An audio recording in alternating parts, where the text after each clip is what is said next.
All right, good evening, everybody. Today is October 9th, 2018. This is a Committee of the Whole on Curriculum and Technology for District 64 Board of Education. Tom, please take the roll. Fred Sanchez. Fred will not be with us tonight. Larry Riles. Here. Tom Soto's here. Anthony Borelli. Here. Rick Biaggi. Here. Mark Eggerman. Here. And Eastman, too. Is ill. All right, why don't we jump right into this? And to start this evening's proceedings, I invite Larry Riles to lead us in the Pledge of Allegiance. Where's everyone today? Pledge allegiance to the flag of the United States of America and to the republic for which it stands, one nation, under God, indivisible, with liberty and justice for all. Thank you. Prior to entertaining public comments, a few highlights.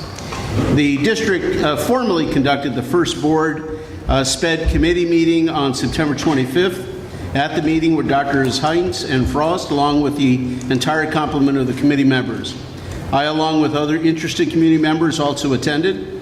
Conducting the meeting was Fred Sanchez, who I believe did a great job and most likely in preparation for him running for the position of board president. He doesn't know it yet. Overall, I believe that the meeting represented a great start toward having a frank, honest, and open discussion between the community, administration, and board members.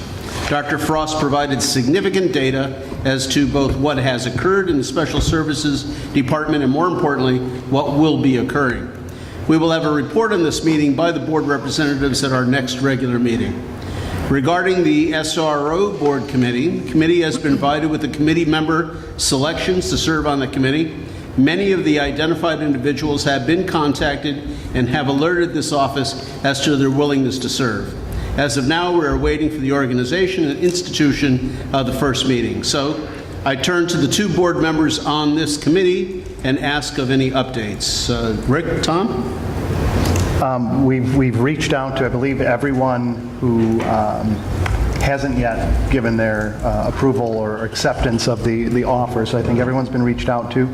And I know Dr. Heinz and I had a conversation. We're going to try and select a date for our first kickoff meeting in the next couple of weeks. Yep. We're going to be putting together all of the materials, everything that's gone back and forth between the community and the board and the administration, the attorneys, all the reports, everything that we've compiled over the last year, we're going to put onto some type of electronic place, whether that is Google site, like we did for the SPED board committee, so that the public and the committee will have access to that, and then I think we'll be ready to hit the ground running with that first meeting.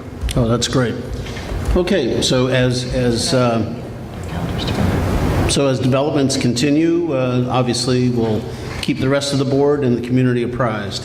If I may also say, Dr. Borelli, the Special Education Committee meetings are on the website under the board pull-down, if anybody were interested in those minutes. We were not certain, because this is new, these two committees are new, whether we were going to follow the procedure that we use in terms of the policy committee minutes, or if we were going to have the minutes come before the whole board for approval. And we chose to just follow the format that we use with the policy committee and just release them after the meeting takes place. That seems reasonable. Okay? Yep. So those are available, and we'll do the same thing once the SRO group meets. But can I also ask, any handouts and materials and slides that were utilized at the SPED committee meeting, they'll also be available for the on the web? We have not put them up yet. Right now what we have is what Rick was referring to as an internal Google site for the committee members. All the stuff that we talked about is available because it was the external audit, the internal review, and Dr. Frost's board updates that were made available at the board meetings in which she presented them. So that's all available and in the hands of the community. We're creating these sites so if you're on the board committee, you can find what you need to. It's more about homework and preparation for the meeting and not having to hunt and peck and find it since you are a committee rep. If you think it should be done differently, please let me know. Well, I'm just thinking of the format, and I think that if a community member wanted to find out what was discussed at a particular meeting, there would be a list, there's an agenda, and then there's materials that correlate with that agenda. So you can see the agenda, you see the materials, you can read it. You won't have the videotape to go with it, but you can see the printed materials, much as we hand out printed materials here, simply making those printed materials available. I mean, they're available the night of the meeting anyway. No sense not making them available for the internet.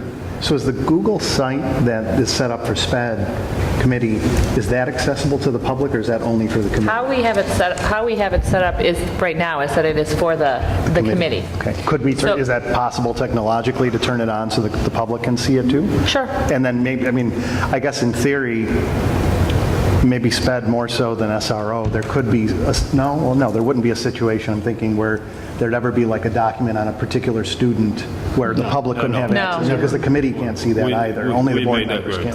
Yeah. We're not. So there would never be a situation where there would be a document that the public can't see, that had to be confidential or redacted or whatever. Right. So, And we keep a watchful eye on anything that might. yeah. Right. In fact, the committee should not be talking Right. about any. Exactly. Should not. Yeah. Okay. Any further comments on that? It's all about clarity and just getting this info out to folks and letting them just review it. And it will be reviewed, just so you know. The minutes are available, and the board members will be, during our regular board meetings, when Dr. Frost has the standing update for SPED, that's when, if it's SPED related, Fred, Larry, Leanne, myself potentially will report to the board the way we do with policy, and then Rick and Tom will do the same thing for SRO. So that's a typical flow of information. It will come through the board, regular meeting, and then the report will be made available to everybody beyond minutes. It'll also be on camera. I would suggest, as a matter of format, since most of the board will not be at these meetings, at the board meetings, I would suggest that the individual board representatives to the committee review the minutes and sign off on those minutes. And because nobody else is going to be there, and it's not videotaped. So I would ask that the two representatives, who obviously will be there, sign off on the what is contained in the minutes. Do we know, just from a legal standpoint, does the committee need to adopt their minutes like we do as a board? Is that a requirement? I don't know. That's a good question, because it's not in policy. No. And so I don't know if... We've never done that with policy. I think that was one of those sort of open questions as we develop board committee policy. That was one I'll of find the out. check boxes to see. Yeah, well, let's find out. Because I don't think we could adopt their minutes because most of us weren't there. Right. Right. It would be only that committee could adopt them. And that's why, just to make sure the veracity and make sure that it's all on the up and up. Yeah, agreed. I mean, just to eliminate mistakes. Sure. More than anything. I'll find out. Okay. I would like to congratulate District 64 and Washington School in particular for receiving the prestigious Blue Ribbon Award. Blue Ribbon Award is presented annually by the Department of Education of the United States, and this year awarded to 348 schools across the entire nation. Our own Washington being one of the 348 of the entire United States. Criterion for the award is, according to the Department of Education, based on overall academic performance or progress in closing achievement gaps among student subgroups.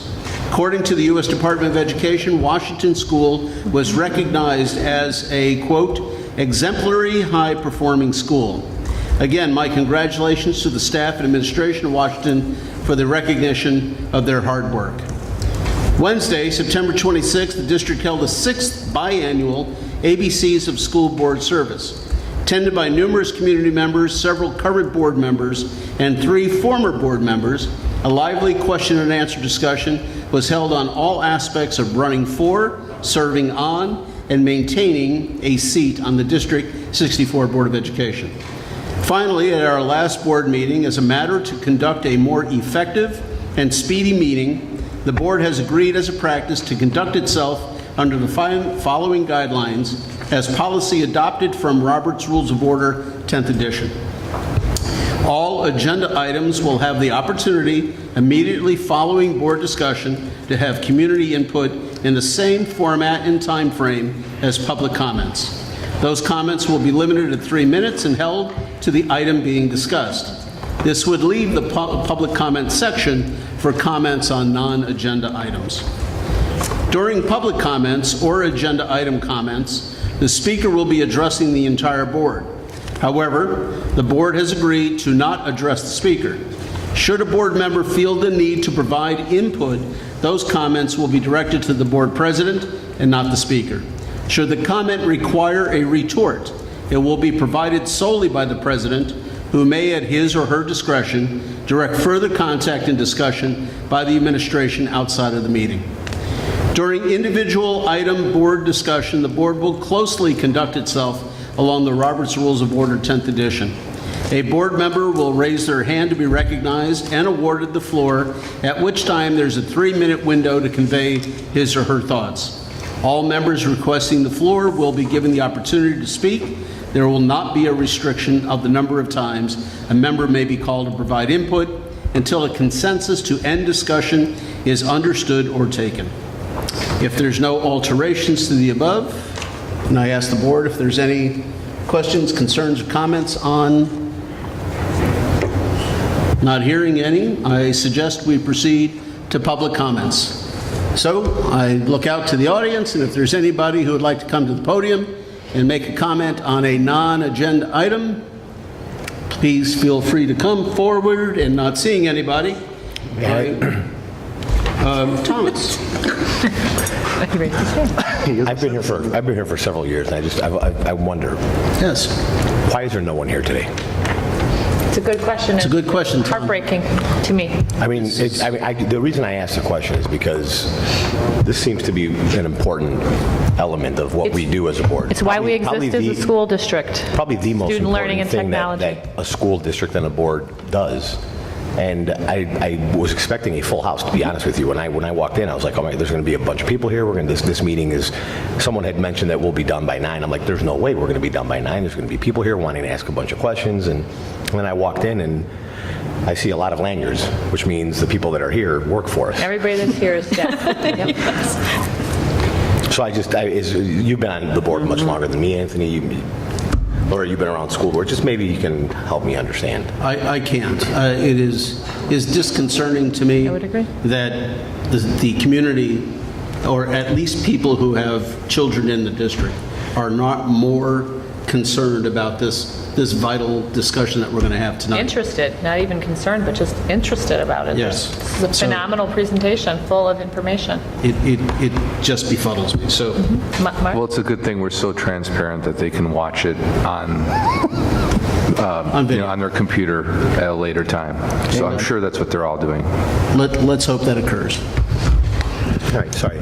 No, actually, Tom, I appreciate your making that comment because it needs to be made. All right. That being said, I will try and get this to open. Starting on page 4, our singular item for discussion tonight begins. So I will. Dr. Burley, before we go there, if I might be able to indulge the board for 5 minutes on an issue that has come up that Sorry, I've yes. been made aware of. Yes. Thank you. A parent in an area, I live in the Southwest Woods area near Maine South, and there are 2 streets in that area. One is called Rose, I think, Street, and one is Broadway. I think it's Avenue. They are the first 2 streets that are east of Maine South, or directly behind Maine South. And those streets, they're kind of odd. They're pretty neat in the sense that they have very large plots of land, some really big old houses, some big new houses as well too. I'm not sure the exact number of homes on those 2 streets. Probably, I would say 30 to 40 homes in that area. And we have several families in the school district that are on those 2 streets. Those two streets, oddly enough, are private property. They are not part of the city. The roads are private, so much like Bristol Court and the issue that's happened with Bristol Court over the years, there have to be easements on the property deed in order for instance, the police, the fire, garbage, snow, to come through there and to go on those roads. The homeowners on those two streets have created homeowners associations that have been around for 5 or 6 decades. One is, there's literally 2 HOAs, one for Rose and one for Broadway. And I'd love to be able to put a map up on the board, but if you can just envision 2 streets that go parallel, and there are 2 cross streets that intersect those 2 streets, and coming from the east, there are effectively blockades to get into those 2 streets from the east. So they're not blocked completely by gates, but they're blocked by sort of decorative things that are on either side that make it very difficult to get a big vehicle through there. You can get a small car through there, but not a big vehicle. So I was approached by one set of parents and then heard from several others after that. This issue's gone all the way up to the mayor in the city right now, but there's some families on Broadway and on Rose that would like bus service from our school district to go into Rose from Devon, travel to Arthur, which is the first street, do a U, and come back down Broadway to go out to Devon. It's the only way that a large school bus can get into these two streets. And there's the homeowners association on Rose has refused to allow our buses to go through there. For a while, our bus company was doing it, frankly, because they felt bad for the families that are on these 2 streets. And most recently, the head of the homeowners association for Rose threatened a lawsuit against the district if we were to continue bus service for these families on these 2 streets. So bus service has ceased as of about a week ago. I don't know the exact number of families that are affected by this, but there's a fair number of families that are affected by this on these 40 or so homes on these 2 streets. I've seen the deed myself. There is no easement in the deed for school buses. There's all sorts of easements for the gas company and for other things, for vehicles to travel through there. There is no specific easement for the school district, and we have a letter from our attorneys that effectively says the same thing. I'm really troubled by the fact that we've got literally one person holding 40 some odd families hostage on those 2 streets that are affecting kids in our district. So now they have to walk several blocks to pick school buses up to go to Washington School or to Lincoln. I know of one family in particular, again, that's taken this all the way up to the city. I know others are contemplating that as well too. I have looked into the issue myself, and I've spoken with the mayor a great deal about this. I've looked into this issue from a legal perspective, and I'd like the board at least to consider, whether it's tonight or at a later date, that if the homeowners association isn't willing to work with the school district, that we consider eminent domain of the street, the part of the street that we would need to travel on, part of the 3 streets that we would need to travel on in order to give our children access to school bus service. So I don't believe we're going to have a discussion of this tonight. I wanted to bring this up. I wanted the board to be aware because Dr. Borelli and I are the only 2 board members I'm aware of at the moment that were made aware by the families. Luann's been involved. Dr. Hines has been involved in this. Again, I know we're potentially going to have a further conversation of this at our next board meeting. I do want the board to know that there are families affected now and have been for at least a week that they do not have bus service, and this is ongoing as we speak. All right, Thomas promised a short comment. I was also made aware of this, Rick, and I did a little research on my own, and it seems as if the association's declarations and bylaws are not recorded. I haven't been able to get my hands on a set of declarations and bylaws to see if the bylaws themselves restrict any sort of passage of public vehicles or school buses of any sort. Tom, do you know legally, I mean, again, we don't have our lawyers here tonight, but if the deed is silent on the issue, but the the homeowners bylaw, the homeowners association bylaws says in fact that The bylaws would bylaws govern? The bylaws would Okay. govern, because it would be part of what they would have accepted when they purchased their properties, when they took their deed. Yeah. The one question I do have for the district that I want them to contemplate is, what do we do for bus service pickup? What is our unwritten or written rules on how far we expect a child to walk, how far we don't expect a child to walk? Do we have other children who are walking 3 blocks to get to a bus? No. Or is the most we have a block? And then the next question I would say is, I'm not fully familiar with the area, I haven't walked it. What is the longest distance a current child is having to walk to get to a bus now that these buses have been prevented from getting in there? Okay, thank you, Tom. The comments tonight, per board policy, I always encourage board members to speak out. And per board policy, any board member who wants to speak out on a topic, it's usually held in abeyance for the next meeting.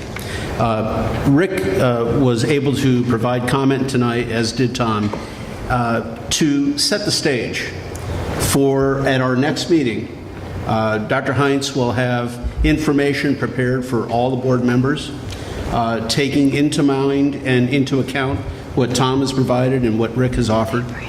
And at that meeting, we will have Luann, we will have representation to answer any questions, concerns, and have this discussion as to what the obligations are of the district. More importantly, what can we do to help these children if they need to get to our schools? So we'll have this discussion at our next meeting, and Tom and Rick were able to provide a intro to this conversation that we'll have. So, okay. Anything else to add? But we'll finish this up at our next meeting. And regarding Rick's one comment about eminent domain, I suspect that we'll have to have a real estate, somebody from HERC present. I'm sure Tony Loise's expertise is not residing in real estate. Yep. Well, we never know. I mean, he's No, he said brilliant, if we so wanted to, he would have somebody that Yeah. practices that specific type of law from Hodges come Good. to meet with us. Okay. I would just say one thing, real quickly. I would ask Tony Louise that if the bus route was established and the bus was running the route that included those streets, prior to the people buying, purchasing that property or forming a homeowners association on that property, can that route stand? I can answer that. The Yeah. answer is no. Let's get Tony. The HOA long They can change it anytime. outlasts the school bus. And then there's some backstory From that the I... 50s. Yeah, and there's some backstory that I 1950s. don't want to go on camera discussing that I've heard Yes. that it leads to why there were some decisions made by the homeowners association not to do that. I request that produce a written copy that is made on it. if anybody has more questions on this, please write them down, submit them to Dr. Heinz so that we can get them to legal review. So we'll have all of these answers, we'll have the questions and the answers in time for our next meeting on the 22nd. So now I turn to MJ, student And learning Dr. Lopez. And Dr. Lopez. and Dr. Lopez. Perfect. Thank you. Learning and technology, Great. please. Thank you for the opportunity to address the board tonight. And MJ will start us off. And so tonight's Committee of the Whole focuses on 4 of our 6 objectives in our strategic plan. And so it's mastering the 4 C's, a rigorous and rich curriculum, differentiation in social emotional learning, and professional learning, all with a continuous growth mindset. And this is the most fun part of our job. This is why we're in education and why we're educators, is to tackle the challenges of having our students learn and grow and do everything that our vision speaks of, to discover, to learn, to achieve, and to care. And it's important to point out, I think, that it's our students learning that drives everything that we do, and that our students are our compass. So this presentation specifically is built around one key idea related to instruction, and that key idea is that effective teaching is responsive. And we're going to talk about how it's responsive in 3 big areas. The first is around student learning, or our students' academic needs. The second is around student engagement. And the last one is around student connectedness, how our students connect to each other and to adults. So we'll talk in depth about each of these areas, and then specifically, Mrs. Warden will talk about how technology enables us to support our students. So the first key area is that effective teaching is responsive to student learning. And our first area of focus is actually around formative assessment. And we've talked about formative assessment at the board table before, and it's really the most significant shift that's happened in education in the past 10 years. And formative assessment is what makes our student school experience very different from our own school experience. So when we were students, what we experienced is that our teachers were focused on teaching, right? And most of the assessments that we took were summative. They were administered at the end of a unit, and they were designed to give us a grade. And this was really a very teaching-focused perspective. So while our teachers do design instruction, educators today are really focused on student learning. So they're using formative assessments in addition to summative assessments to make decisions about instruction. Formative assessments are assessments that are given before you begin a unit or during the unit of instruction. So teachers can then use this information to decide, should I reteach my students? Should I stay the course, or should I accelerate instruction? So formative assessment is based on 2 big ideas. The first is that it gives feedback to the teacher, so the teacher can change the course of instruction. But then probably more importantly, it gives feedback to students. So through formative assessment, students can find out where they are in relation to the target. So they can set goals, they can reflect on those goals, and they know how to ask for specific help because they know where they're at in terms of their own learning. And there have been some really remarkable technology tools in our one-to-one environment that have made formative assessment more accessible for all students. And so with these tools, we can see how teachers can capitalize on what formative assessment can direct them to, and that they would be able to then adjust their instruction to meet our learners' needs. So this is it's a different focus in terms of the learner being the focus. So these assessments a lot of them are done digitally in the classroom, and as you can see from the slides, these are various means that our teachers are using to gain formative assessment in their learning journeys. So, and to capitalize on Hattie's research, John Hattie's research, that the highest impact that we can make on learning is if a student knows where they need to go and how they're progressing to get there, and the steps that they're taking to get there, and be able to conceptualize that and actually actualize that in their learning. And those are important learning moments for students, and the more and more opportunities and the classroom environment that we can create for that, the higher impact that we can have on their achievement and student learning. Teachers and students can gauge their progress throughout the entire learning process. Technology has made that very accessible, very straightforward, very efficient, with things getting scored right away. You're able to see what the kids understand, and very effectual. The kids are able to understand what they know and what they don't know. So as students understand how they learn, how they can reflect on their learning progress, and how the teacher can coach them on the next steps so that they can learn. These are the skills for every lifelong learner, as you might have heard that term in the past. But I think now we're really seeing how this manifests in the classroom with these tools.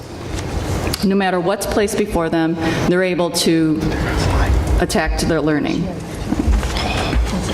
So here's a situation where these are kindergarten students, and they're documenting their reading strategies in their learning. They upload these videos into a system called Seesaw, which is a student reflection portfolio system, and they're able to picture their growth in their reading abilities as they progress through the year. Our kindergarten teams implemented this last year, and now we're progressing forward in our first and second grade and onward as we're implementing Seesaw across the whole district and capitalizing on this. Here are an array of other tools that we do use in the district. Just to give you an overview of what your students may be seeing, what teachers are using in the classroom, and using on a daily or weekly basis. It's all so much easier to accomplish now that we have this ecosystem, this one-to-one, and the technology in the students' hands. So another piece that we've discussed at the board table are common assessments. And common assessments are assessments that are administered across a grade level in a particular subject area. They're typically written by teaching teams, and they identify what the team's expectation is for student mastery of the course. Common assessments... They'd be summative then, right? Pardon me? They'd be summative then? Are common assessments summative? They can be summative or formative. In this case, we're talking about them being summative. Yeah. So common assessments are actually our third stop on our journey to standards-based reporting, which is one of the goals of the strategic plan. So over the past several years, our teaching teams have worked really hard on developing curriculum maps, pacing guides, and common assessments. So when we first started, we had multiple curriculum maps for subject areas. So teachers in different classrooms may have been teaching different topics at different times in the year in some subject areas. So creating curriculum maps was a really important first step. And then we designed pacing guides, which enabled us to come to some agreement on how long we would spend on each topic. So the topics that we decided by looking at the Illinois Learning Standards were really important. We've dedicated more time to in the curriculum. And then finally, the last step was designing common assessments. So we had to come to consensus on how our students would demonstrate their learning. And this is it's a really challenging task, but it's a really important task for a school district to take on.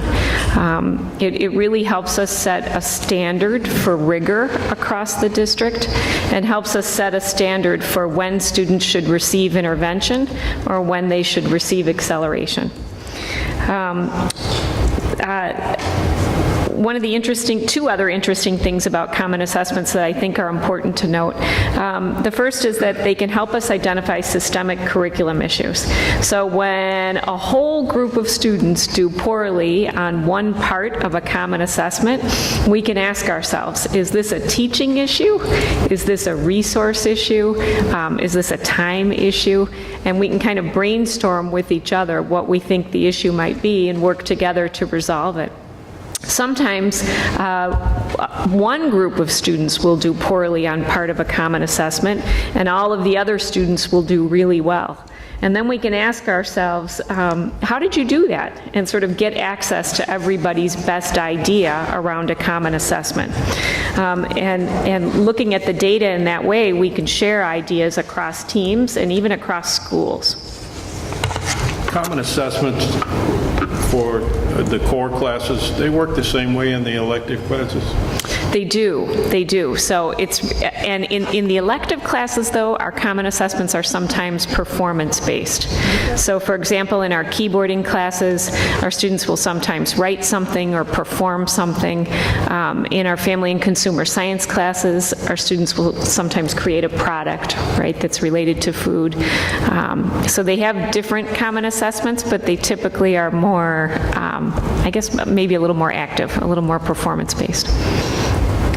Lori, the analysis of the data is striking to me as to be the most important aspect, and the collaboration of staff in the analysis of the data. The simple question is, how often would that occur? Does it occur at the end of each module or each section, or is it twice a year, at the end of the year? What is best practice, and what do we do for that? That's a great question. We look at our common assessments after we administer them, but we also have times during the month where we look at other data that we're tracking for students. So we have early release Wednesdays once a month. That one of those Wednesdays is called a Blue Wednesday, which is just the color that it is on the calendar that we created for staff development.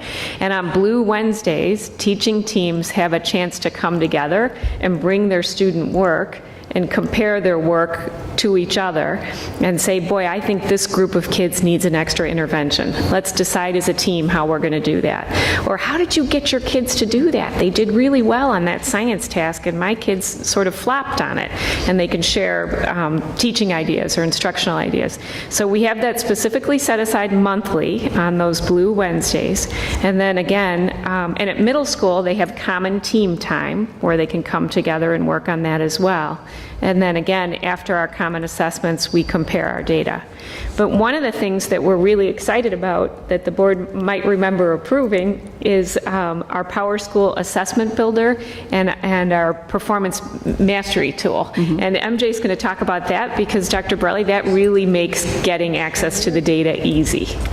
Yeah, and so like what Dr. Lopez is saying is that having a warehouse for all of our local common assessments, and then having that data be readily accessible to teachers to create these powerful conversations around and collaborations around how to have our students achieve what they need to achieve is what these two systems, and if you recall, we talked about this last year. So this is our first year with full implementation, and as we start to continue to evolve this system and grow it to populate it with our assessments, to adjust it as we need it, to create the reports that we're wanting to see in it, we're going to be able to see these brought right to our teachers' hands. So they're not spending hours and hours and hours trying to crunch data or even try to gather data. It's all in one place.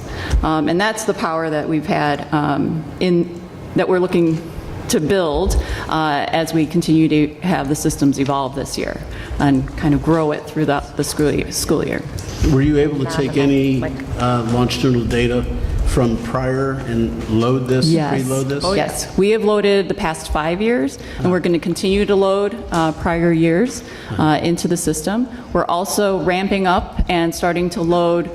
We have 4 different assessments that are in there right now, our majors like PARC and MAP and Ames Web and Access. And so what we're doing then now is ramping up to include other pieces of software or pieces of data that we have from other systems.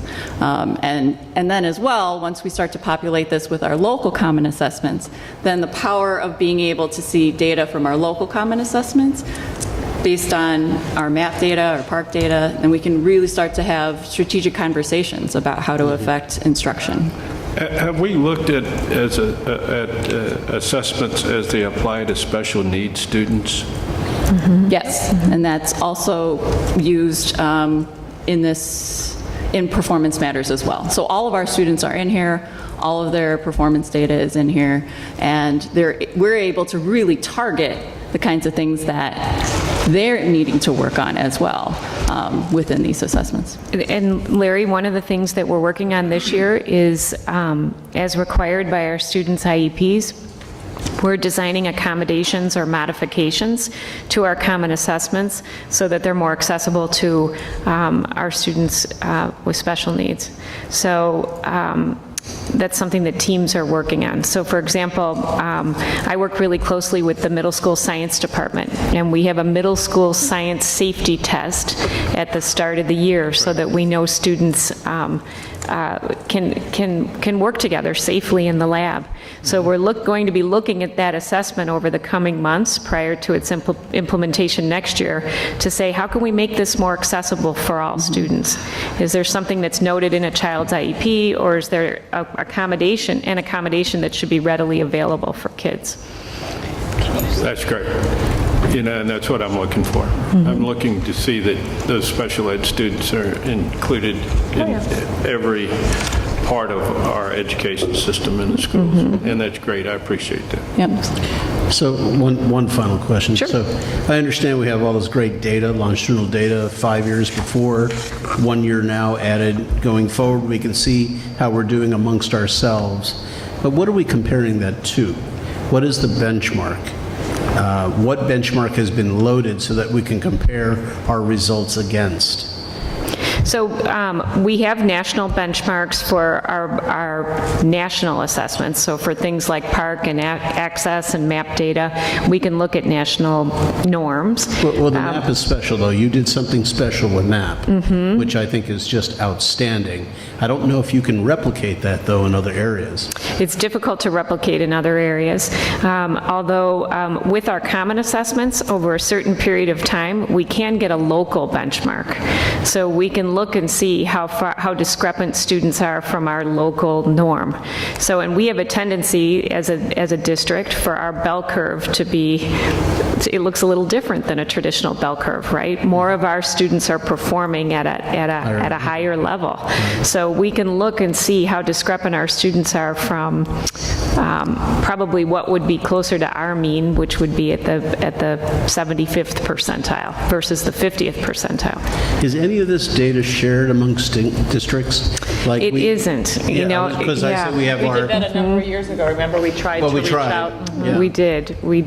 But this stuff is not reported to the state, so you can compare report cards. It's not that easy. It's not. So, but one of the reasons why educators really like local common assessments is because they're so directly aligned with the curriculum. So it takes a district, when you introduce a new curriculum, like we're introducing a new language arts curriculum this year, it takes some time to sort of shake the rug out, right, to get the curriculum realigned to some of those national assessments. But your local assessments will give you feedback on how students are doing on what you're teaching. So districts sometimes will experience an implementation dip when they adopt a new curriculum because of that. But with local common assessments, you don't experience that dip. You're consistently measuring students on exactly what you're teaching. So I don't want to belabor this, I don't want to monopolize this conversation, but this really leads to the crux of education, and that is, how do you designate your altimeter? Where do you put that mark as far as you could see where everybody's coming along? And I guess I'm just going to throw out conjecture. If you find that 90% of the students are mastering the material, it might mean the material might be too easy, and you have to tweak it a little bit. So is that kind of the concept as to what you might utilize to set the bar, so to speak, on our curriculum levels? Is that how you go about it? I think that's fair. As increasing numbers of students perform better and better on common assessments, I think we need to move the target, set the target higher. And we have done that in the past with some of our educational ends assessments, and as our common assessments roll out, I think we'll do that. But as you recall, 25 years ago when we wrote that strategic plan, the core of that strategic plan, other than continuous improvement and building that consistency across the 8 schools, it was to attack rigor. Because we felt, especially with the shift in many of the standards, that we had a rigor issue. And Lori, through the work of all the different committees, has been working to elevate rigor. Yeah, but I never understood. And then we have to keep moving that bar, as she said. But I once never we hit it. understood how you set that bar. That's the whole idea. Yeah. We can look at our local norm, and then I think some of it is just projecting where we think we should be, right? And we should be performing in the 90s is what I always say, But, we can talk more about that in November. Yeah. I had long hair in the 90s. The next sort of key area of focus around being responsive to student learning is using instructional models that are responsive to student learning. And so in District 64, we're currently implementing what's called the workshop model in reading, and we're piloting this model in writing. And the workshop model is actually a model for instruction that has applications in a lot of different subject areas. And it can be used to really differentiate instruction for small groups so that you can adjust instruction so that students are working at just the right level of challenge. So in reading workshop, instruction begins with a very explicit whole group mini lesson. So it's a mini lesson for everyone that targets some reading skills and strategies. And then students practice these skills and strategies in a shared text, so a text that the whole class is looking at, before they then are responsible for applying them in their own texts. And because these texts, these books, are matched to students based on their individual reading level and their own personal interests, we see that the reading workshop is very engaging for students, but it also provides for really differentiated instruction. But one of the things that I want to call out tonight is that designing this kind of instruction is really top of the food chain work. It's a very complex process for teachers. And I want to acknowledge all of the hard work that our teachers are doing to implement this new program. So when you're designing instruction in a workshop model, the first place that you start is with big picture planning. So you think to yourself, what are the grade level learning targets that I want to teach? And we get guidance about what those learning targets should be from our district curriculum, from the Illinois Learning Standards, right? So then our teachers take a look at the common assessments for that subject area so that they're clear about how students are going to demonstrate that they've mastered the learning targets. And then they design formative assessments so they can think about how students are responding to instruction during the unit. Next, teachers think about what whole group instruction should look like, and we've adopted some new curriculum resources that help us with that. And then finally, as teachers are working with students, they're using the information that they're getting about where students are stuck or where they're accelerating to make decisions about how to work with individuals in small groups. So it's really quite different from when we were in school and we were all on page 32 at the same time, right, doing the same work. So it's very challenging. One of the pieces that enhances this work is this idea about grade level progressions. So as a teacher, you're really responsible for knowing what do kids who are 1 year ahead of my kids need to know? What do kids who are 2 years ahead of my kids need to know? And then in the same place, what do kids who might be 1 year behind my grade level need to know? And what do kids who might be 2 years behind need to know? So the curriculum resources that we're adopting right now have these grade level progressions in them, and there's an example in the slideshow. But this really enables teachers to remediate instruction or to accelerate instruction 1 to 2 years ahead or behind where students are. So this is really, it's really powerful work, and it does take some time for teachers to become familiar with these grade level progressions. So the second key area is that effective teaching is responsive to student engagement. Last school year, we worked with a consultant from Marzano Research Lab. She came out and did a workshop with some of our teacher leaders from our building QIT teams and our instructional tech coaches and our curriculum specialists. And the premise of the workshop was that effective classrooms elicit positive responses from students around 4 questions. So the first 2 questions, how do I feel and am I interested? If the teacher responds to those questions, if the students respond to those questions positively, then the teacher knows she has her students' attention, right? The next 2 questions are, is this important and can I do this? And if the teacher can elicit a positive response from students about those 2 questions, then the teacher knows that the students are engaged.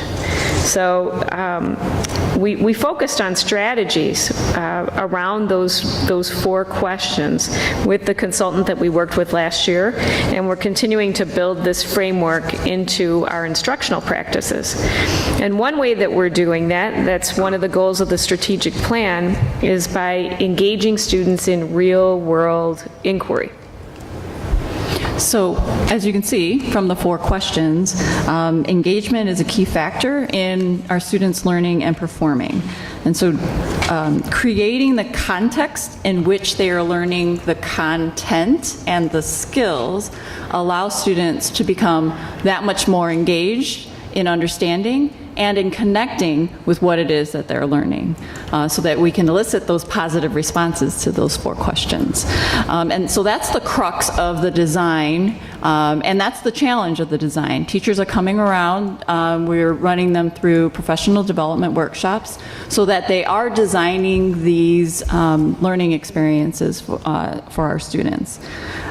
So in our inquiry-based learning units, students learn content in order to solve a real-world problem and help them understand our world as they progress and grow into our world. So this closely aligns with what work they will be required to do throughout their academic careers as well as beyond. So hoping them to do that. Today we have over 25 units designed by teachers across all grade levels. One example displayed here is using math to solve the real-world problems and targeting geometry learning targets involving area, surface area, and volume, as well as statistical math standards in 6th grade. This is actually a real estate unit that our teacher, Dr.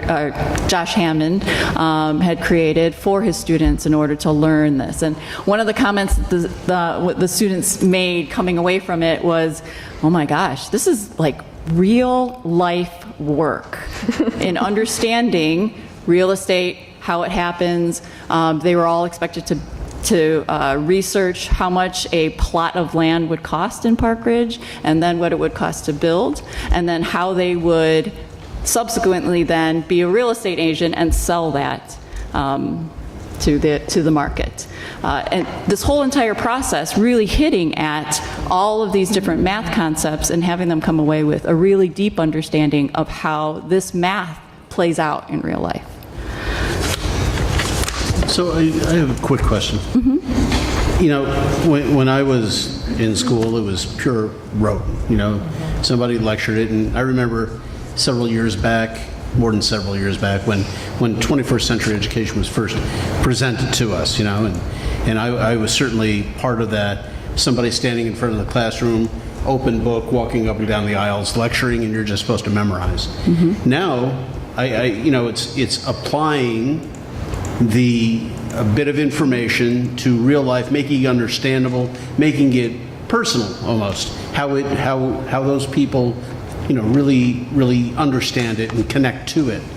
However, I'm wondering, is that at the expense of knowing the treasure load of knowledge?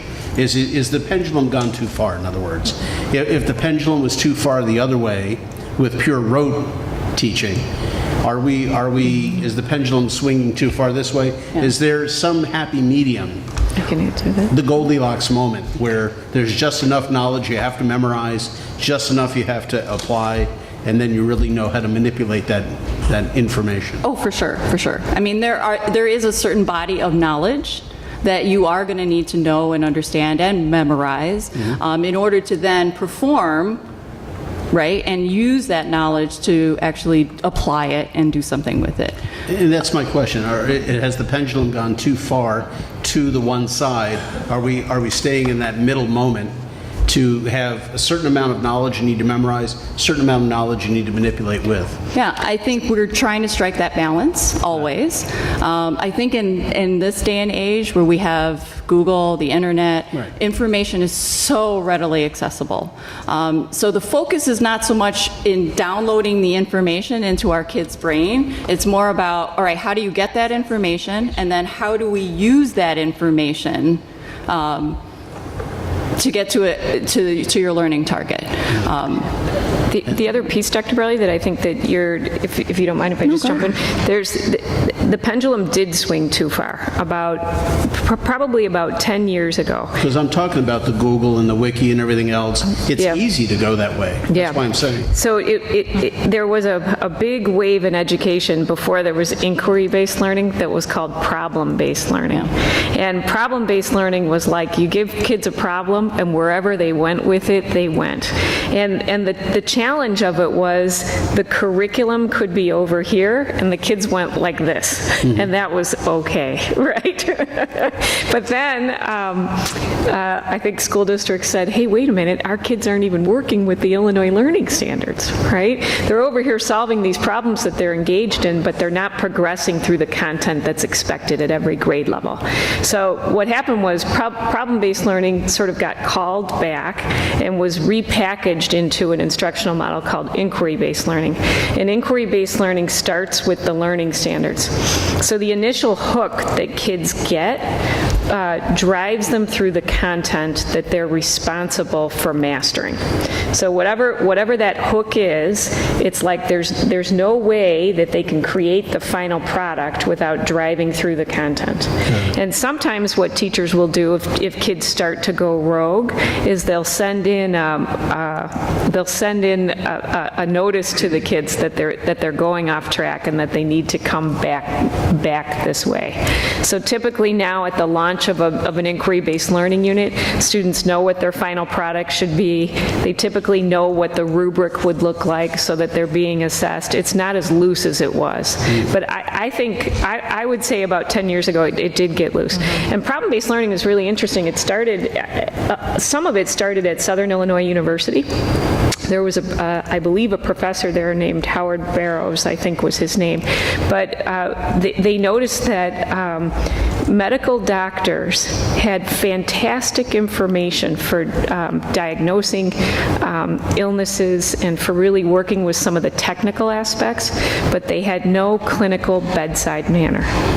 So they'd go to talk to people about these very serious ailments or issues that they were having with their health, and they would just flop because they were never taking their knowledge into the context of actually working with people, which is where they were going to end up, right? Eventually they're going to leave med school. Well, you know this. Eventually they were going to leave med school, have all of this information in their brains, but be put in a position where they needed to interact with people.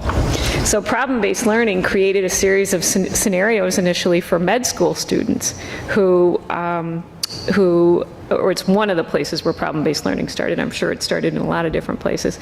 But for kids to practice, for med school students to practice, what does that look like? And it's always interesting when something evolves from the university level and comes to the elementary level. But at elementary, I think we did go too far at one point, but now we're back. That's an interesting historical perspective. I appreciate it. Thanks. MJ, do you want to talk about learning expeditions? Because I know we have some cool things. So technology nowadays makes this very possible in a lot more ways than one. And it really is about bringing our world into our classrooms. Google Expeditions, if you have heard of that, is a virtual reality tool of various environments and situations and content all over the world that's been gathered. If you want to slide forward. Here we have a third grade student who's observing changes to volcanoes in real life and making notes in her learning about erosion. And what environmental changes happen as she's seeing actual volcanoes within her Google Expedition viewfinder. Students are able to use these virtual reality, to make these observations and make meaningful connections for deeper learning. So here are other virtual reality situations that we've had here where they're learning a lot about coral reefs, and they're learning about space, and they're learning about Civil War battles, and being right there in the actual location without having to travel there. This is really bringing the world to them and then being able to connect to the content and the knowledge to have. in these, based on our standards. Okay? So now it's your turn. We've actually brought virtual reality here for you all to experience. So might I introduce Mrs. Tiffany Costa and Ms. Gretchen Berkey from our Roosevelt Technology team, and they'll go ahead and pass things out, and we'll have a virtual field trip right now. Where are we going? Tiffany, why don't you go ahead and introduce the...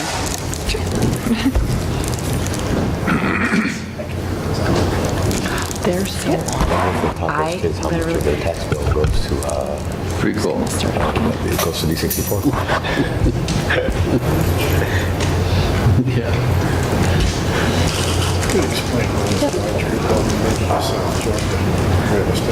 should say paused. Tell me. This one's ready to go.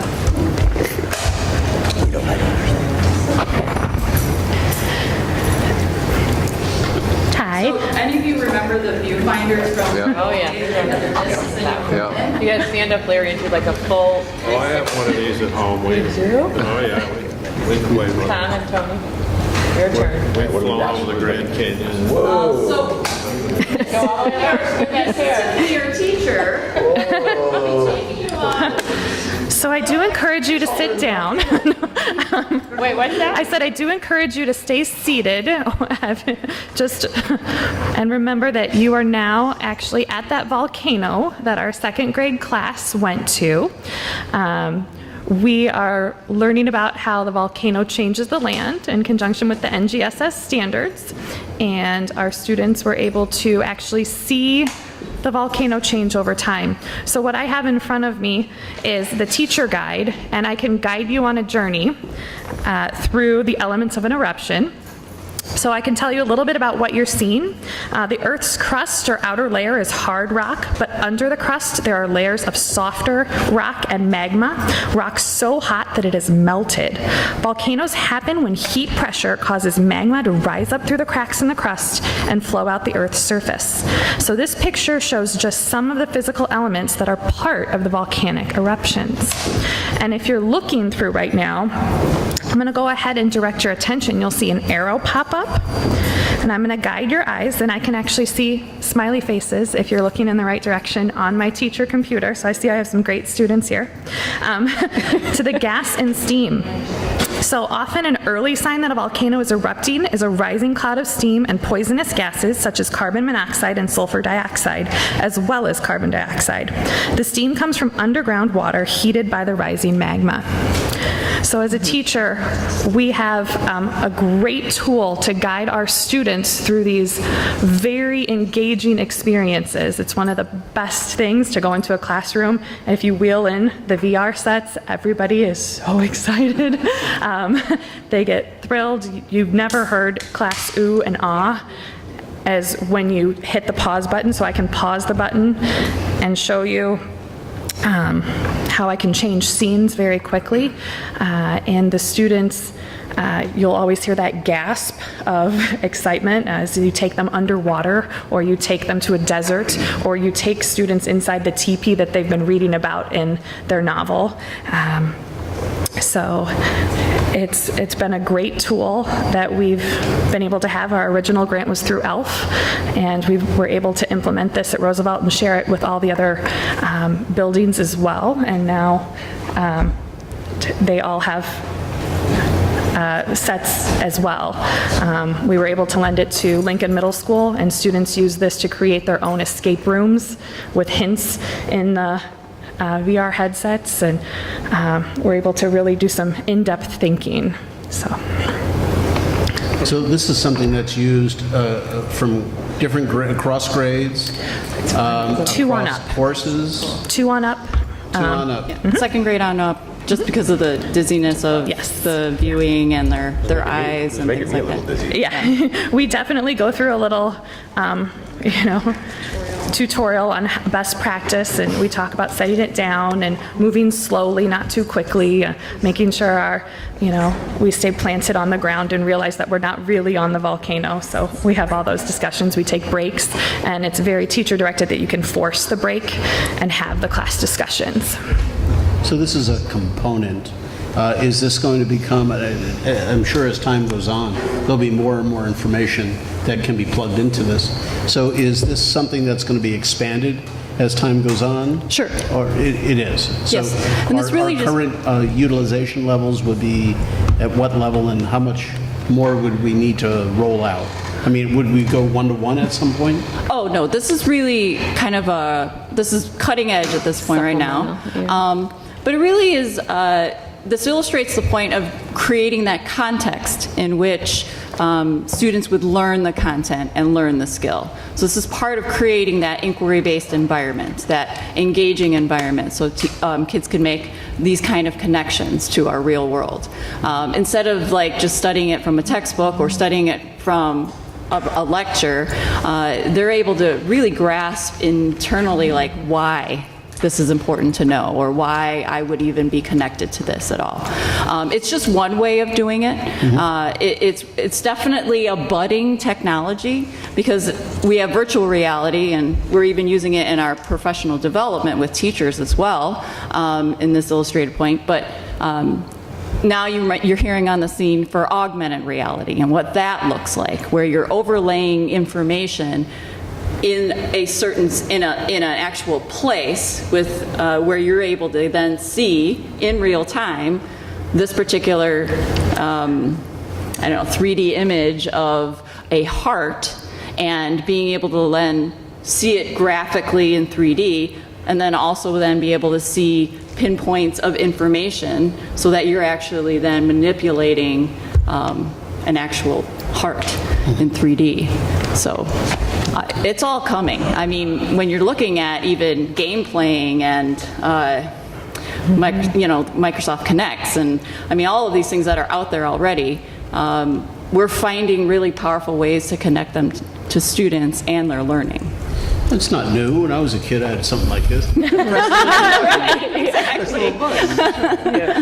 There's still a little button there. Just a little button, right. And we use it for PD. Yeah, so I wanted to illustrate here that we actually use this for PD. If you want to, Lori, click on the link that's there. And it'll take you out to the actual 3D. Scroll down a little bit. Yeah. And so we're using this for our English Language Arts curriculum rollout. And so teachers are now able to then visualize the changes that would happen in this new model of instruction, the workshop model of instruction, and be able to pinpoint then what their reality would be like as they're instructing in this new model. So we're able to do that in 360. We've captured this, and then have pinpoints of information so that they can kind of be engaged in that learning process. Yeah. Cool stuff. So just think of the possibilities for our students, because they could literally create something like this now. We have the technology to do it. Thank you, ladies. Thank you. So the last key area that we'll talk about tonight is that effective teaching is responsive to student connectedness. And our third focus is really in the area of social emotional learning. So MJ mentioned a researcher earlier named John Hattie, and John Hattie did a meta-analysis of over 15 years of research in education. And he looked at the impact of different variables that influence teaching, or influence student learning, I should say. And what he discovered is that classes that have person-centered teachers, so teachers who listen and demonstrate empathy and caring, in those classrooms classrooms, there's more engagement, there's more respect of self and others, there are fewer resistant behaviors, and there's greater student-initiated activity. We probably could have guessed that, right? And as a matter of fact, having a positive relationship with your teacher has one of the greatest impacts on student learning. And that sense of classroom community that the student creates also has an impact on peer relationships. Can I make a comment or ask a question about, I'm glad we're talking about this. How do we apply this to, we're talking about the history, the data shows that those teachers that are caring, that are compassionate about what they do. So we identify the teachers that aren't, and how do we apply this to their performance appraisals?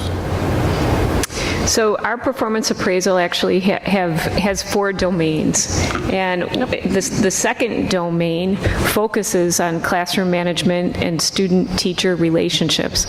So there's an opportunity right in our teacher performance evaluation for teachers to get explicit feedback about that. So there's also increased engagement, greater respect, Yes. fewer resistant behaviors, greater student-initiated activity, so we can easily identify the teachers that don't have that. Yes, and actually, Larry, it's really interesting that you asked that, because remember that chart earlier where I showed grade level progressions? We have a chart like that for teachers that shows if you were distinguished in building relationships with kids, what would your classroom look like? If you were proficient, what would it look like? And one of the if you things were that basic changed, right. and if you were unsatisfactory. So it's really clear. One of the things that changed when we, 3 years ago now, adopted this new, wrote this new evaluation instrument aligned to Charlotte Danielson's body of work, it was making that criteria for success very clear. The old document that our teachers wrote about 20 years ago, although it had some good content, the teachers really didn't know explicitly what they needed to do, one, nor did they realize that there was a continuum of implementation and success or lack thereof. So now it's very, very clear. And the teachers, when they self-assess and work with their principals around goal setting and get feedback after their observations, can look to that rubric and really kind of start to pinpoint where they have strengths and where they have opportunities to grow as professionals. And then the mentors or the curriculum specialists or committee work can steer professional development towards those opportunity areas. So it's really changing how teachers understand what we're looking for and how we provide feedback that will help them grow. Pretty exciting. That's good. I appreciate it. And I was just looking to make sure that we're applying those to all of it's our important. teachers across the board. It's important. So we're in the process right now, as you know, of growing a comprehensive program really to promote positive school culture. And so our district-wide SEL program has 4 components. And this information actually, Rick and Tom, the SRO committee might find interesting for background information around social emotional learning. So let me know if you'd like This will be part to of what see you'll this bring. there. Absolutely. So the 4 components are that all districts build are explicit skill instruction, something called environmental structures, which is like a fancy name, but it's very simple. And I'll explain that in a minute. Community building practices, and then data collection for the purposes of progress monitoring. So we'll start with environmental structures. So at the building level, every building has come to consensus on 3 to 5 expectations for student behavior. And the expectations are part of what we call our building behavior matrix, and they're communicated through the school culture. So for example, an Emerson Eagle soars, right? Which means they show respect, offer empathy, act safely, they're responsible for learning, right? They show self-regulation and self-awareness, or our Roosevelt students have the 5 B's, right? Be caring, be responsible, be safe, be respectful, be fit. But typically these are just quick ways that we establish baseline expectations for students that become an easy part of the school culture. So in addition to having these common expectations, buildings have also decided how they acknowledge positive behavior behavior, right? Do you earn a golden ticket? And how they address misbehavior.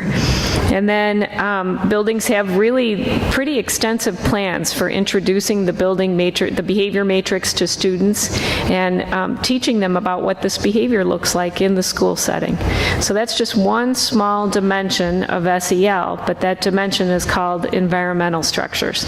So it focuses on common expectations, acknowledging positive behavior, redirecting misbehavior, and teaching students about behavior. Tony?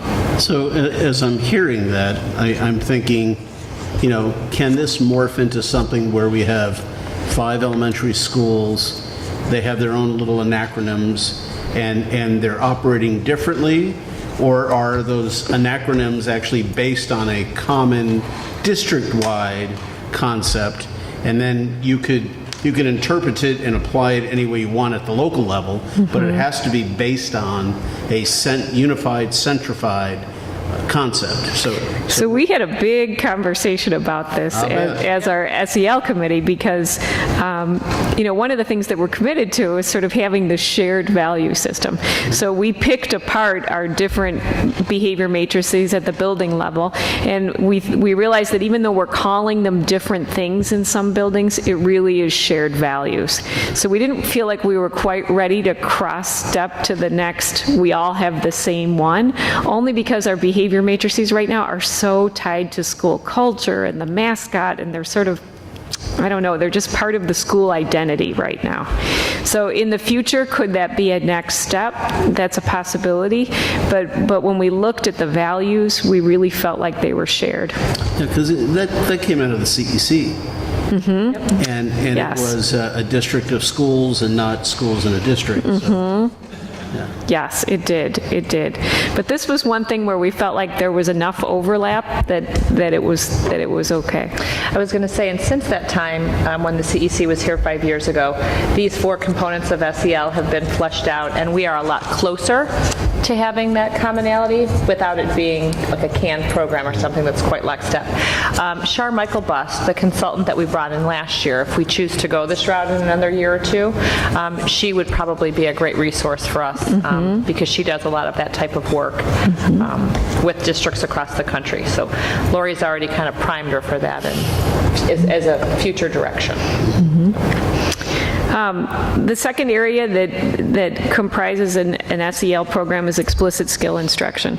So this sort of answers the question, what are the skills that students need to learn at each grade level, right, around social emotional learning? And so we use a core resource in District 64 called Second Step that guides our explicit skill instruction.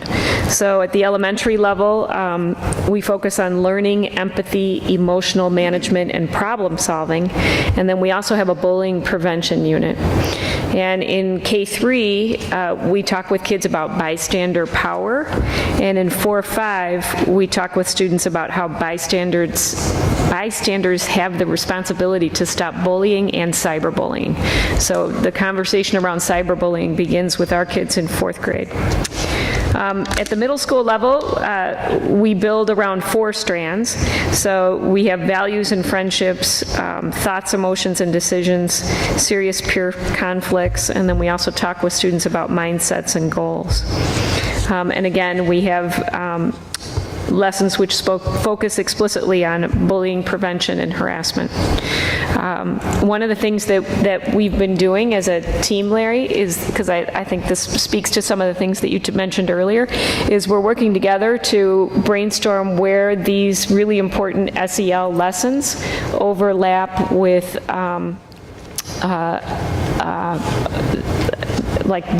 disability awareness or awareness around our students with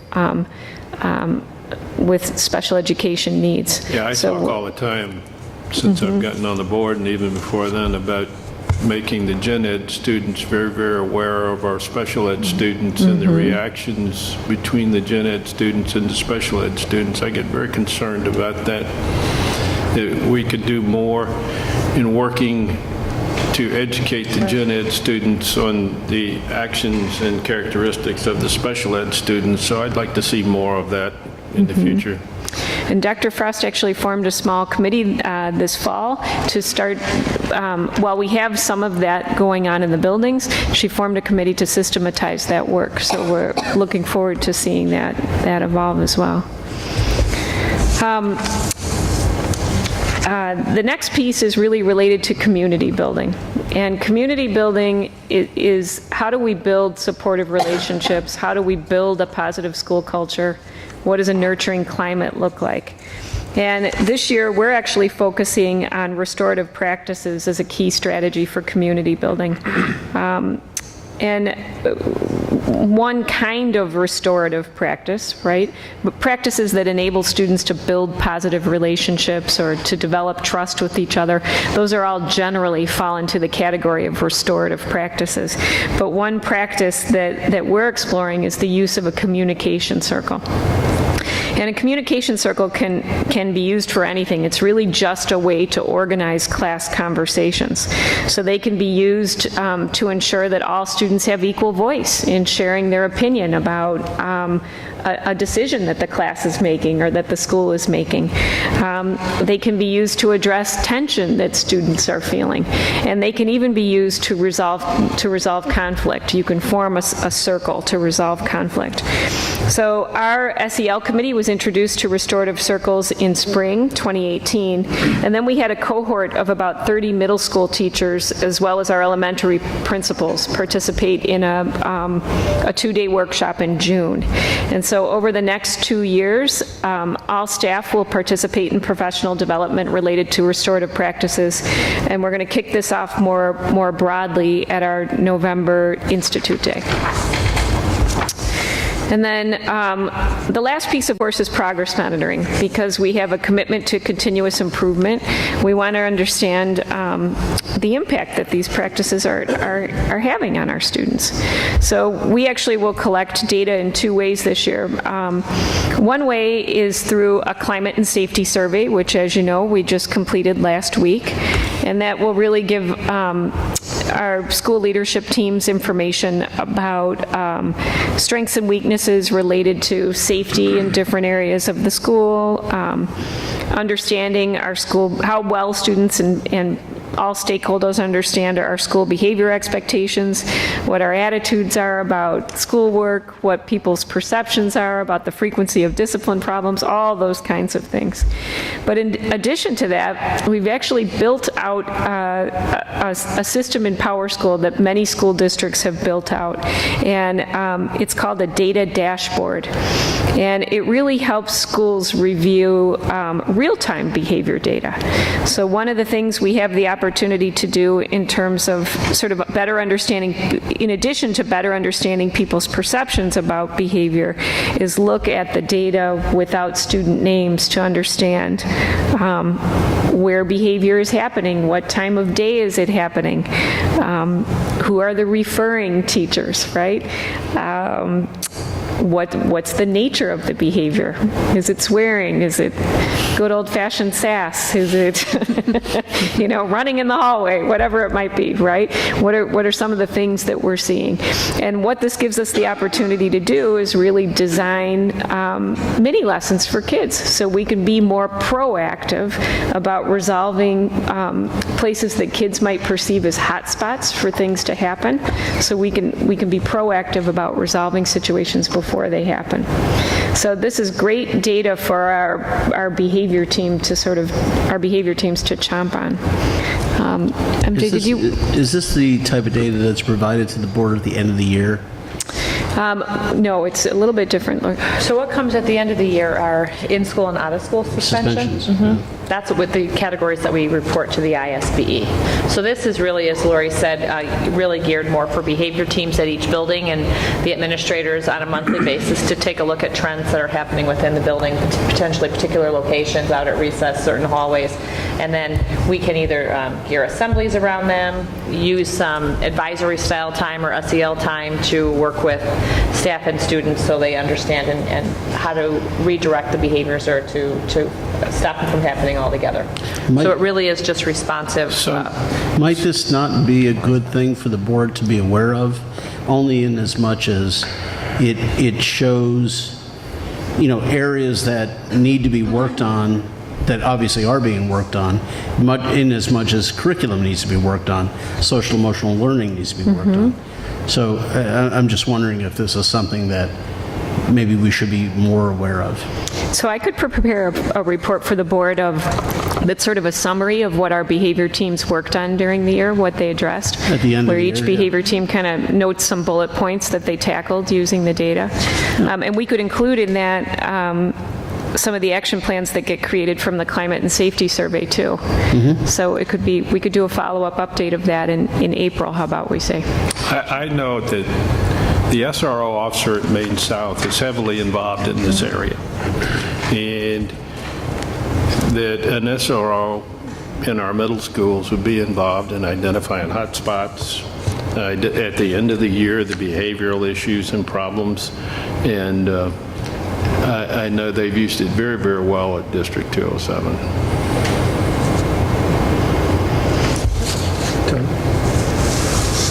I'm raising my hand. Mr. Biaggi, yes. Much like what we're going to be looking at on the SRO committee, I guess I would like to see benchmarks and metrics for how SEL is working. I think for those of us who are skeptical that it's the right method to go with, and I'm not just talking about myself, I'm talking about people in the community who question whether SEL is the right way to go.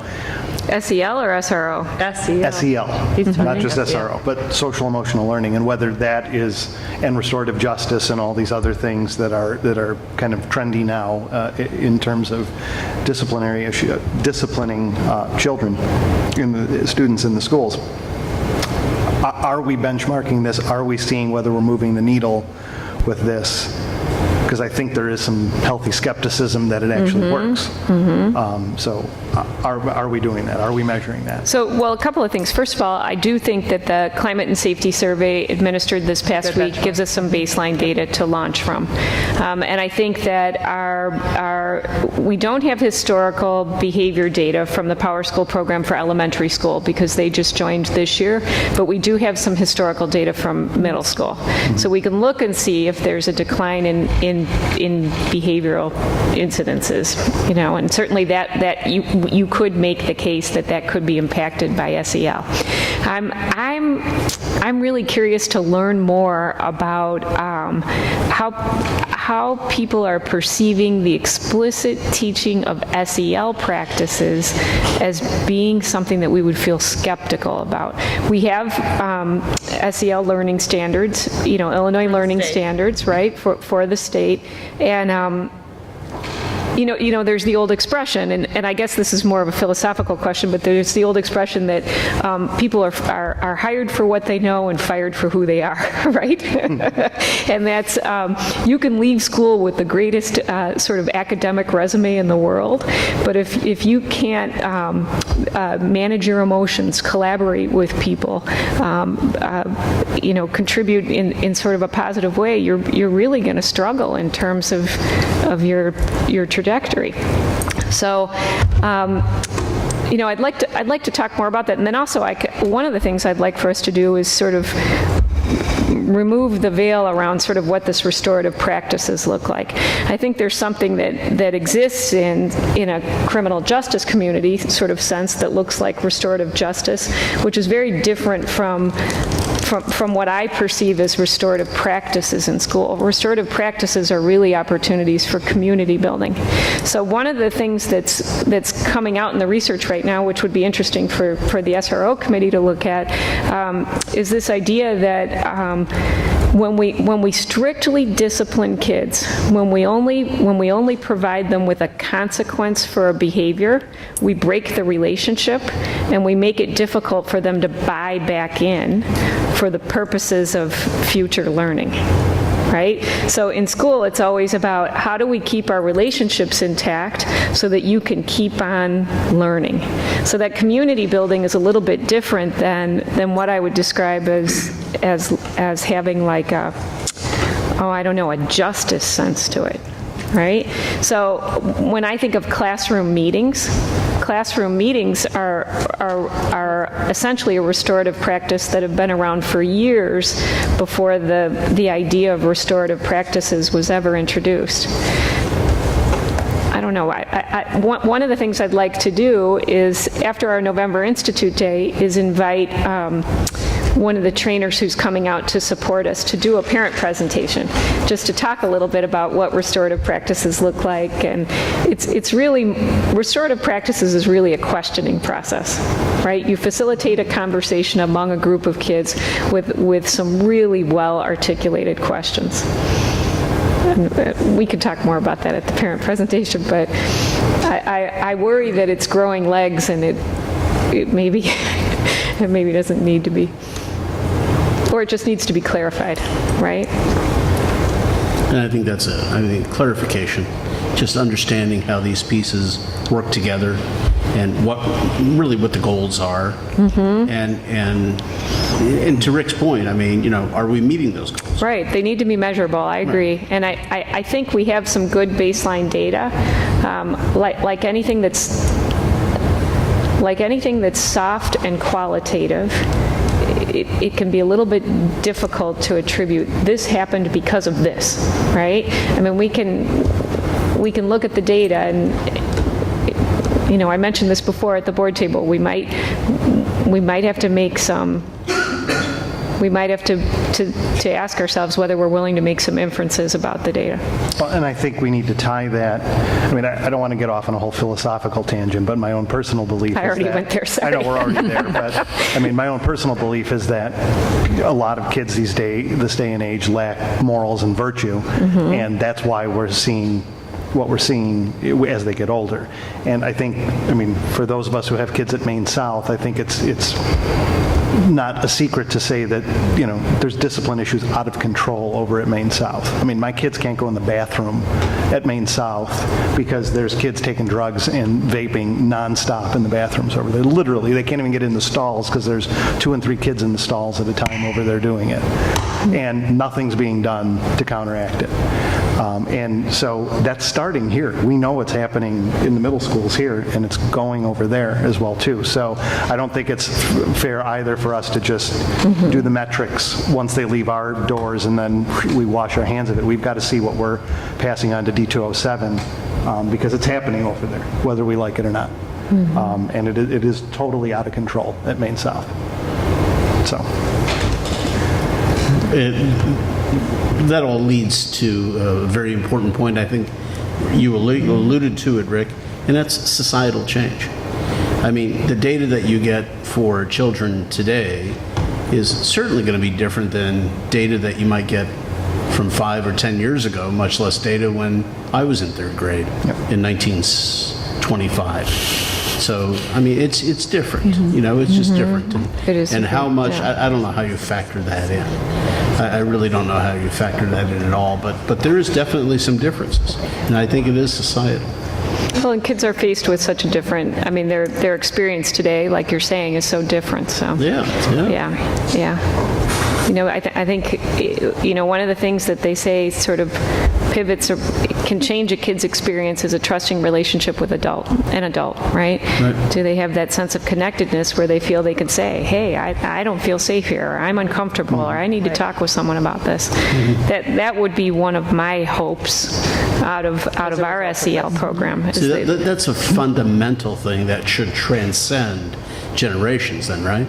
So, I mean, if you identify those fundamental items, then you could track those things, and then everything else would be, interpretive. I should mention that we do have a connectedness survey at our middle school where kids report to us if they feel they have a trusted adult in the building. And then our behavior teams will work with kids who can't identify an adult to try and build that relationship. So, and we track that data as well, and I can include that in our April report. Good. All right. And so, those were our 3 key ideas. Sorry, we kind of drove that car off the road for a little bit, huh? Do we want to talk about, we can talk a little bit about middle school review now, if that's okay with the team. I just want to give the board a quick update on where we are with the middle school review, and this is actually a presentation that was rescheduled from our September 24th board meeting. So a year ago, in September of 2017, our middle school review committee members gathered for the first time, and we worked with a consultant, Ann McCarty, from the Association for Middle Level Education, which is AMLE. And AMLE is really the leading organization for supporting the education of middle school students. And at our first meeting, we did what committees typically do together in their first meeting.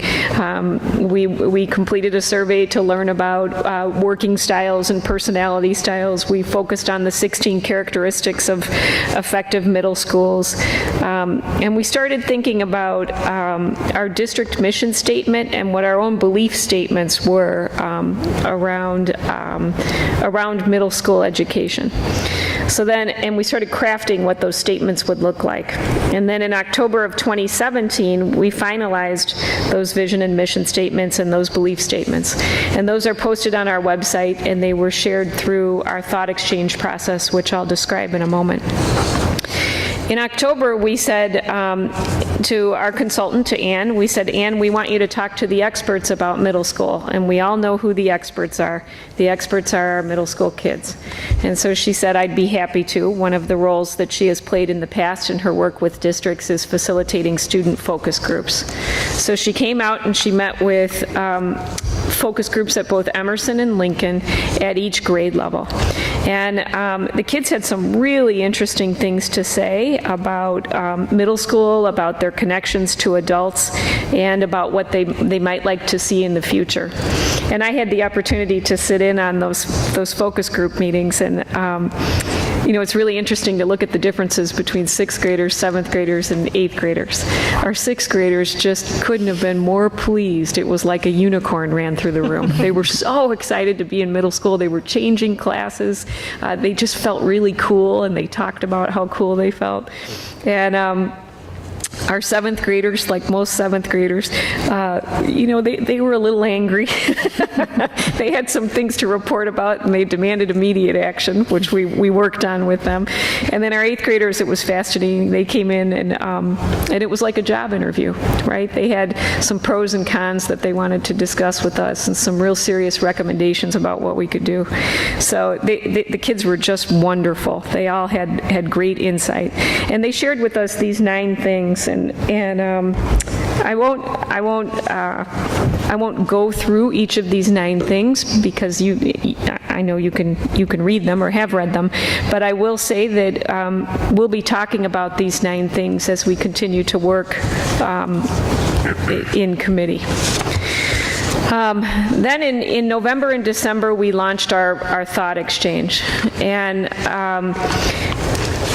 we sought feedback from our parents and from our community members, and we had over 800 people contribute a little over 1,300 thoughts. And then we also had people rate some of those thoughts. We had about 39,000 ratings. The vast majority of participants were parents, followed by staff members, and then we actually only had about 26 community members participate, but we weren't unhappy with that. We thought that wasn't too bad. But this slide, again, identifies some general themes. People really expressed a great appreciation for teachers and staff. They talked about valuing and updating the elective curriculum, providing an opportunity for us to focus on writing instruction, thinking about how we can support social-emotional learning, brainstorming more ideas for improving the parent-school partnership, implementing consistent discipline policies, and really streamlining some of our district initiatives. That last one came from staff. We've talked many times about our meaty strategic plan, and so as we look towards our next strategic plan, we've got some ideas about how we can shrink that. At our December committee meeting, Dr. McCarty actually shared a number of scheduling models with the middle school review committee. And we realized that as a committee, we needed more information about how schedules work and how people might be doing scheduling differently than the way we do it in District 64. So we had the opportunity to work with Dr. Mike Rettig, who is a consultant from School Scheduling Associates. He's actually the founder. And Dr. Rettig has worked with thousands and thousands of schools around the world. He actually, he's worked in gosh, many countries. As far as Saudi Arabia. Yeah, he has. He's worked everywhere. And so we reflected in our conversations with him on some of the themes related to SEL advisory, ELA time, how much we value our elective curriculum. You can sort of, in our conversation with Dr. Rettig, we all sort of realized how we ended up with the schedule that we currently have, right? Whenever you create a new schedule, you have to give something up to gain something. And so we've been having a lot of conversations as a committee about what potential schedule options might look like. Of course, we would bring those options to all other stakeholders, community, students, staff, rest of staff, parents, for broader discussion. But it's been interesting as a committee for us to try and iron out some potential ideas. Dr. Rettig was supposed to come back in February, but he actually had a scheduling conflict. And so he was unable to participate in our Google Hangout. But our scheduling committee did forge ahead. So we brainstormed 3 options and submitted them to Dr. Rettig for him to sort of write up for us so that they looked the same. And he did complete that work this fall. He came back last week. Was it only last week? 2 weeks ago. He came back 2 weeks ago and I'm sorry, he didn't come back, but our committee came back together 2 weeks ago and looked at the formats that he had put together and decided that we wanted him to do a little bit more work and flesh out a couple of more ideas for us. So he was in district, he'll be in district tomorrow working with the middle school review committee. So we're really excited for him to help us target some more ideas about schedules, and again, we would bring those ideas to all stakeholders and collect feedback and opinions about them before we would do anything with them. But this last slide has all the members of our middle school review committee on it, and I want to thank them for their time and their hard work and their thoughtful reflection. We've had some great discussions so far as a committee, and we're looking forward to our continued collaboration. So the middle school review did not culminate in the elimination of any courses or anything like that. I mean, there was a fear that there was going to be a review and elimination. Right. It was an evaluation of where we're at and how to improve what we have, right? It's an evaluation of where we're at and how to improve what we have. When we start playing with the schedule, if there's something we want to get, so for example, if our I'm making this up, but if our middle school review committee said, boy, we have a commitment to having a dedicated time for advisory at the middle school level, which some of the students talked about as well, that time would have to come from somewhere, right? So then the conversation becomes, well, where should it come from? And you can imagine the diversity of opinion in the room. So it's complicated. Yes. Yeah. So it's a great group. People have been, I think, really open-minded, and it's hard. Some of our asks are in direct conflict with our values, right? So if we're saying, gosh, we cram ELA, which is really 4 subject areas: reading, writing, word study, and speaking and listening, into one class. Right? If we want to have more time for writing, it's in direct conflict with, for example, our core value that we like the robustness of the elective program, right? Where does that time come from? So we'll have to stay in discussion around that. It may be that we end up bringing a few proposals to stakeholders that look very different from one another. And then the administration will make a recommendation to the board about where we think we should land. How will those proposals come out? Do they come out in non-binding referendums? Do they come out as surveys to the community, to the populace of the matriculants? How do they come out? I think with something like this, they'll have to come out through like opportunities for people to come to school and learn about them. I mean, we would do podcasts so that people could see us explaining them so they could access them at home. But I think with something like this, people want to be with other people and talk about it, right? So I think we're going to have to organize something at school for stakeholders to come and take a look and learn about it and share their opinion and their thoughts. A town hall, maybe. Yeah, exactly. Kind of a town hall forum. Yes, Rick. I don't want to bring up another deep philosophical thing, but I'm going to do it anyway because I've been wanting to do it since I've gotten on the board. What a lead up. So here goes. Yeah, but tonight's the night, I think, based on the topic. So I've hired a lot of people in my career, and whenever we hire a new lawyer, we have a conversation with them. We have a discussion that we refer to as the warranty of perfection. And that is that we're being paid a lot of money to write things for a living. And clients are expecting perfection from us. They're not expecting typos. They're not expecting bad grammar. They're not expecting incomplete sentences. They're expecting perfection, and that's what they're paying for. And so as the managing attorney for a project, I'm expecting perfection from those attorneys that work for me that are drafting things for me. I've seen 4 of my 5 kids matriculate through Washington and Lincoln, and they're into Maine South. And there's one teacher at Washington that still diagrams sentences. I'm not sure if there's anyone at Lincoln that does that anymore. And I've seen this. I see this across the board, and I'm not naming names within my firm or anything like that because I've talked to other attorneys in the profession. The quality of writing that comes out of students coming out of college and out of law school today is atrocious. It's ridiculous. And most people blame these things, that it's because they're on Snapchat and Twitter, and they're texting most of the times, that they don't speak in complete sentences anymore, that they don't write in complete sentences. I don't buy that. I think that it's far worse than that, and I think that our schools in general are sort of cutting back in the area of writing because we're doing STEM and we're doing other types of new learning curricula, and we're scaling back on what are the traditional methods of teaching people how to write and how to speak. And I think we're seeing that. Now, I'm seeing it personally, and I know every lawyer, senior partner lawyer that I talk to in the profession sees exactly the same thing coming out of colleges. And it doesn't matter if they're coming out of Harvard or they're coming out of, whatever, some other college. We see consistently the same thing, that they cannot write.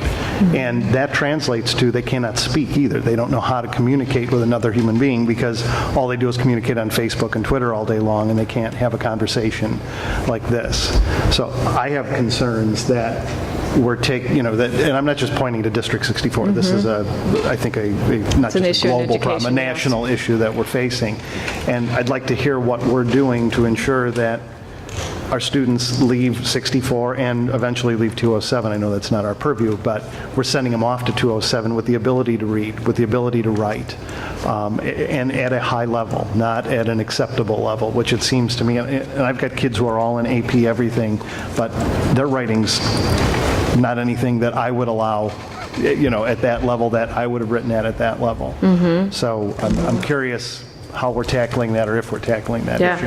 I think the first thing is making the target clear, right? I think for a long time we've had a sequence of lessons in reading in 3rd grade. We had a sequence of lessons in writing in 3rd grade, but we haven't been clear about what it means to master third grade writing targets, right? So I shared that slide a little bit earlier about learning progressions. And I'm sorry, Mark has to turn away because I'm probably making you sick. But there is a slide in here about, here it is, grade level learning progressions. But it's helping teachers understand what quality performance looks like for that grade level. And so the two resources that we have adopted do that. There are student exemplars so that teachers can understand what is quality third grade writing, what is quality fourth grade writing. And then we do wraparound professional development around that. So one of the things that started this year. Yes. It was piloted last year and it started this year. So with the new ELA, it's piloted this year it's fully implemented this year for reading, partially piloted for writing, partially implemented for writing, but will be completely implemented. So part of for the writing. issue that you're speaking to is that we didn't have this well-articulated curriculum, and one of the things that our strategic plan talks about, and Lori had a slide where it was common formatives, pacing guides, curriculum maps. You know, we didn't have a fully mapped out and articulated ELA curriculum. There wasn't really a writing curriculum in place. Now there will be. And with the Common Core standards coming, down, 5-6 years ago now, listening, reading, writing, and speaking were all part of it. So this is all aligned to not only the Common Core, but our strategic plan. So we now have, and will have, a writing curriculum moving forward that teachers know how to teach, and the kids know what's expected of them. Some of it also is there are only so many ways that you can improve student achievement, right? You can change Frequency? you can change frequency, you can change intensity, right? Really, those are really the two ways, right? So you can change the amount of time you dedicate to instruction, and you can change the quality of instruction that's available for students. We're working really hard to do both. Time seems to be the thing that we butt up against the most, right? That's the biggest challenge. And the state, over the last 15 years, not to sound like a broken record, but we've introduced some things into the curriculum without taking anything out. So we have required health standards that we're responsible for teaching. We have, we've expanded our standards. So one of the things we're working hard on doing as a district is prioritizing and paring down. So, for example, we had some elementary science committee meetings today because elementary teachers said, if we teach this science curriculum in fourth grade in its current format, we won't be able to teach reading, right? So we need to look at this and prioritize and decide what's the most important. What skills do we want our kids to leave with? But I think this is the biggest piece, is articulating what's the level of rigor. And consistency, I would say. Yes, Because, yes. again, there was one teacher we lucked out and had her 4 times at Washington, and she taught diagramming to sentences. The others don't. At Lincoln, I don't think any of my kids diagrammed a sentence the whole time they're there, but they sure spent a lot of time in the video rooms doing video presentations and stuff for a great deal of the year. That's, unless they go into that as a profession, that ain't helping them. Right. They need to write. They need to know how to write and how to communicate with people, and they're not getting that. And again, it's not just my kids, it's not just this district. I'm seeing it on a professional level across the board. Writing ELA is challenging. Writing is a subject area unto its own, separate from reading. And we have it right now as a class. Right, a 48-minute class. Right. I had a conversation today with an English teacher in a higher grade level. And the conversation was about how English classes have absorbed more and more of what speech classes used to give. Because they're looking at effective speaking. And I asked her, I said, when's the last time you required any of your students to write in cursive? And she looked at me with this blank stare and said, probably 4 years. They don't know how to write in cursive anymore. None of them do. I had my fourth grade son is in accelerated reading. In Washington, and they're reading a book right now, and at one point in the book, it's not even cursive. It was kind of like the script changed. It made it look like it was reading a proclamation or something in this book. And he said, Daddy, what does it say here? I can't even read this. That's how bad it is. Italics. It was effectively italics, right? Right. So,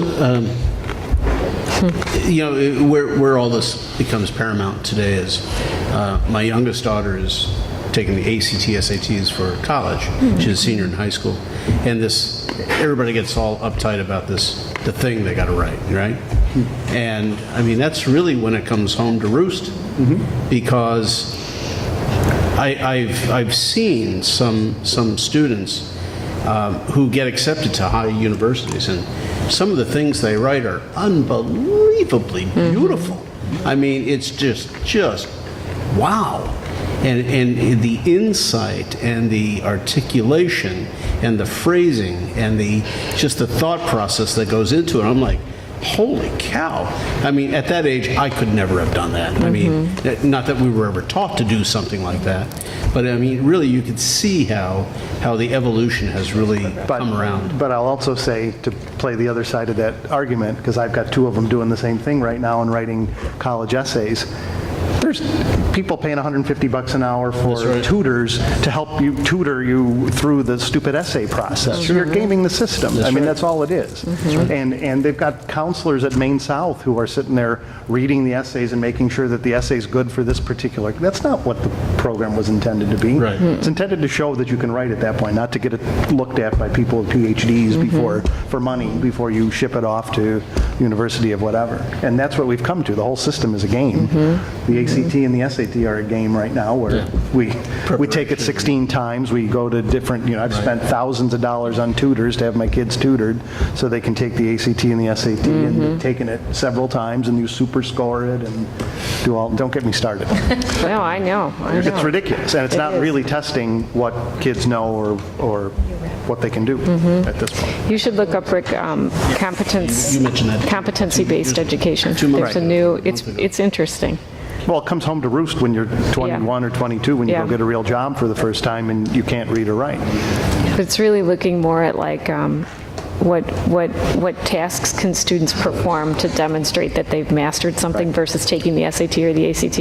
It's an interesting trend. I don't know if it'll take off because we've created our own handcuffs around those other things, So, Lori, I was just one final question on my part. On page 43, the committee history, student focus group, you did mention that, you go to the experts, the students, you ask them the questions, they give you the feedback. And maybe I missed it, but, I read through there, and some of the things would be what I would expect a middle schooler to say, but some of the things actually are reasonable. They really resonated, yeah. Yeah, and so how do you take those and how do you implement those, or where they become fruitful? How do you implement, and more importantly, how do you determine which ones are, well, yeah, I mean, just suck it up and deal with this, or hey, this is a good one, maybe we can implement this because there is definitely some value in that. The committee will have recommendations and will incorporate those ideas into their recommendations. So one of the things that the committee talked about was I think it was seventh graders who didn't feel as connected to an adult in the fall of seventh grade, right? Yeah. And one of the things we talked about as a committee is we're creating such a soft landing for them in sixth grade because we're like, welcome to middle school, and bless you. And maybe we need to build that up for seventh graders. Certainly by mid seventh grade, they sort of find their stride and they're with those adults for 2 years and they have a really sort of special cohort relationship. Right. But we did talk as a committee, what are the things we could do with our seventh graders to help them feel that way? So things like that the committee is taking into consideration. Another thing that was on that list was passing periods are too short. Right, I did. Right, they're all stressed out about that. That's a universal plea from all the kids. So we said, well, are the passing periods too short, or is it our response to them when they're late and it's like legitimate, right? They're out of breath, their class is at the other end. What's our response to them when they come into class late? Because they're kids and they're nervous. They don't want to get in trouble, So we talked a little bit about that, and we'll incorporate all those things into our recommendation at the end. Good. I just wanted to know that. All right. Dr. Heinz, you have some final... first of all, thank you. I should Thank you. Certainly... I was just about to say, thank you so much, not only for this presentation, but just all this work. We have really been on a fairly steep trajectory over the last 4 years, putting all these committees into place and making all these improvements and great strides within our plan. And it's with your leadership, both of your leadership, that this has been happening. So thank you. A lot to be proud of, a lot of exciting and dynamic work happening here in district. So Yeah, it's and been good stuff. I want to echo that, and this is certainly, this tonight was very, very much different than what we normally get. Here's the map scores, what do they mean? Oh, This is what that's we coming. Next month. That's next month. But this is really more of a educatory focus. I mean, this is really, the philosophy of education on what you're trying to achieve. So I find this very interesting. Yeah. Thank you. Thank you. And that, with the board's permission, I would like to make a request to move locations of the October and November board meeting. As Dr. Borelli said at the beginning of tonight's meeting, we are very excited that Washington became the 2018 National Blue Ribbon School. And we will be, Stephanie and I and one of her teachers will be in Washington, D.C. for a few days in early November accepting the award. So we would like to move having the Washington host the board meeting from October 22nd to November 12th. So we're in Washington School. We can showcase the award and kind of walk you and talk you through a slideshow that we'll create while we're there. So I need to seek permission to make that change, and then we'll advertise it appropriately. But So if I does can- anyone have a problem with that? No, I just want to make it clear. So all you want to do is flip the locations. October 22nd, Franklin, November 12th at Washington. Correct. Okay. Is there, I don't see any problem with that. Is there any concern by any board member? Nope. Nope. Wonderful. And not hearing any, I think we can make that flip. That's terrific. All right. And before I go any further, is there anybody in the audience who'd like to come up and make a comment on the curriculum information that we have just heard? And based on our agreement at our last meeting, I'm bound to make that request. So, not seeing any, we'll continue. All right. Wonderful. Thank you. Any further, no FOIAs, no nothing? Nope. Terrific. That's it. This was all about teaching and learning and technology. All right. Well, actually, are we up with the FOIAs? I think we'd set October 1st as the date to have the FOIA page up on the site. Is it up? It's Is it all there. Oh, up and yeah. working? It's been up there for about a month. I didn't see it. Where No, was it? yeah, No? so I guess I missed No, it I too saw then. Where's it under? Sure. Hold on. FOIA logs. Which is where? Hold on. Let me get it. Under home? One I second. think we said at the last meeting, October 1st was going to be the launch, so. Hold on. I'm pulling it up. There were none received, so the log is in place. So and we're has- starting as of October 1st then? Yes, that's Okay, and correct. going forward, we're not going to go. Yes, no, it Yeah. would be impossible to go Yeah, back. yeah. But as of October 1, we have the log set up, and, but we don't have any, one came in but was withdrawn, so Got it. that's now in place. So it's under the About It's going to section be in the about, yeah. I'll show of the website. Do you want to plug in real quick? I mean, I found it, but here it is. Public record, freedom of information. Where would you be able to see that? Here, she'll pull it up. Right here. This is the new page. There's just none to put up right now. Right. I have to,